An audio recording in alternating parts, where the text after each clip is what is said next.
Halo teman-teman semua, perkenalkan nama saya Nika Destianjani dari kelas 9E. Di video kali ini saya akan membahas tentang sistem reproduksi pada manusia.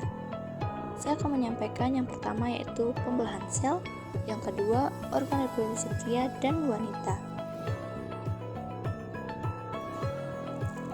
Yang pertama, pembelahan sel. Pembelahan sel adalah proses penting bagi kelangsungan hidup makhluk hidup. Mengapa sel perlu mengalami pembelahan? Yaitu untuk reproduksi, tumbuh dan berkembang, juga melakukan regenerasi. Dalam proses pembelahan sel, terjadi pembentukan dan fungsi sel-sel yang memiliki bentuk serta fungsi sama akan bergabung membentuk suatu jaringan. Yang pertama, untuk pertumbuhan. Makhluk hidup tumbuh karena sel-sel dalam tubuhnya mengalami pembelahan dan bertambah banyak. Makin banyak sel tubuhnya, maka makin besar ukurannya. Yang kedua, untuk perbaikan. Saat ada bagian tubuh yang luka, maka jaringan di tempat itu rusak. Untuk memperbaiki kerusakan jaringannya, maka sel di jaringan tersebut harus membelah diri untuk menggantikan posisi jaringan yang rusak, agar luka bisa sembuh. Yang ketiga, untuk reproduksi. Hal ini sudah dijelaskan di materi sebelumnya, bahwa manusia awalnya adalah satu sel, yakni sel telur yang lalu dibuahi oleh sel sperma. Jenis-jenis pembelahan sel. Yang pertama yaitu ada pembelahan mitosis. Pembelahan mitosis terjadi pada sel-sel tubuh atau sel somatik makhluk hidup. Pada pembelahan ini dihasilkan sel anak yang mempunyai jumlah kromosom sama dengan kromosom sel induk. Pembelahan mitosis adalah tipe pembelahan sel yang menghasilkan dua sel anakan. Sel anakan ini mempunyai karakter identik secara genetik dengan sel induk. Yang kedua yaitu pembelahan meiosis. Pembelahan meiosis hanya terjadi pada organ kelamin. Pembelahan meiosis berfungsi menghasilkan sel gamet atau sel telur dan sel sperma. Melalui pembelahan ini akan dihasilkan sel anak yang mempunyai kromosom setengah dari kromosom sel induk. Pembelahan meiosis adalah pembelahan sel yang menghasilkan 4 sel anakan yang masing-masing sel memiliki separuh dari jumlah kromosom sel induk. Materi yang kedua yaitu tentang organ reproduksi pria dan wanita. Organ reproduksi pria. Yang pertama, penis. Penis yaitu bagian luar organ reproduksi laki-laki yang berfungsi sebagai saluran kencing atau urin dan saluran sperma. Yang kedua, skrotum. Skrotum yaitu bagian seperti kantong yang di dalamnya terdapat testis. Berfungsi menjaga suhu testis agar sesuai untuk produksi sperma. Yang ketiga yaitu testis. Testis yaitu bagian yang bentuknya bulat telur yang tersimpan dalam skrotum.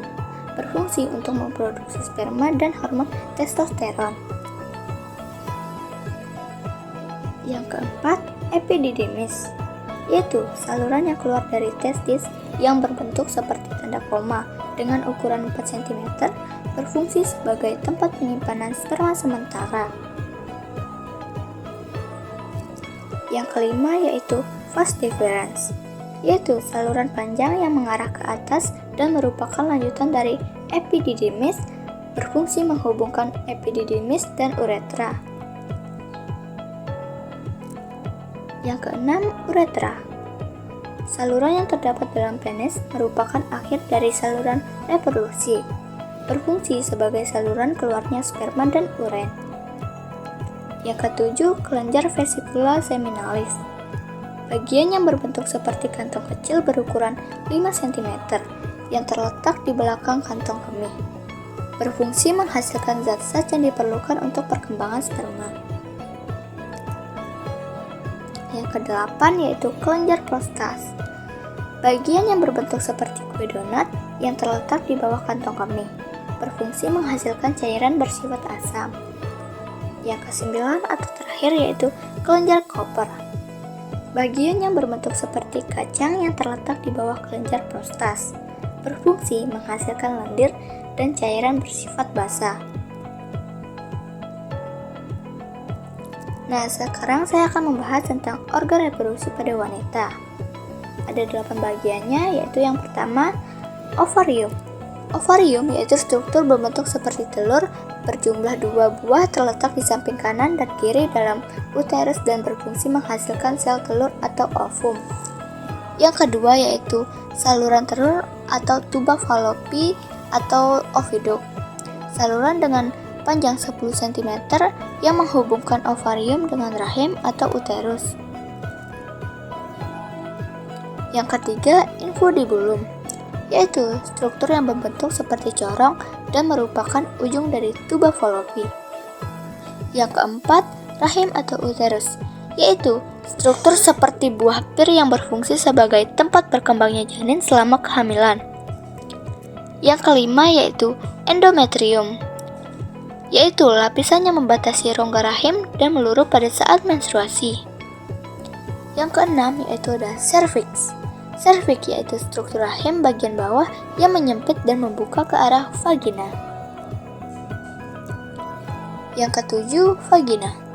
Vagina yaitu saluran yang menghubungkan lingkungan luar dengan rahim, saluran mengalirnya darah menstruasi, dan saluran keluarnya bayi.